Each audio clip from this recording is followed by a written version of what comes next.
Hey everyone, welcome back to WebToTech channel, and in today's video, I'm going to show you how to change notification sound on Instagram. So now, without any further ado, let's get started. So first of all, launch Instagram on your mobile phone and make sure that you are logged on to your profile. Now at the top right corner, you can see three lines icon. Just tap on it.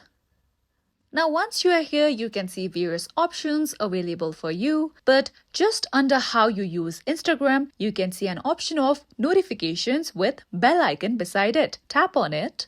Now once you're here on this page, you can see the option of messages, so just tap on it.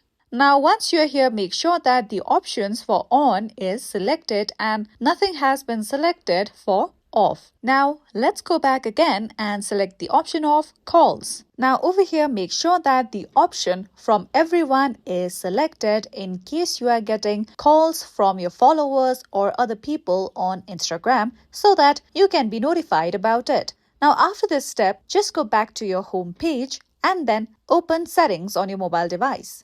Now once you're here, you can see the option of sounds and haptics. Just tap on it. Now over here, you can see the option of text tone. So tap on it right here. Now you can see various notification sounds available for you on your device. You can select any of these given options and change your notification sound according to your wish. Now after you choose any of these options, you will successfully be able to change your notification sound on Instagram. So that's all for today, and if you found this video helpful and informative, don't forget to subscribe our channel for more upcoming tutorial videos.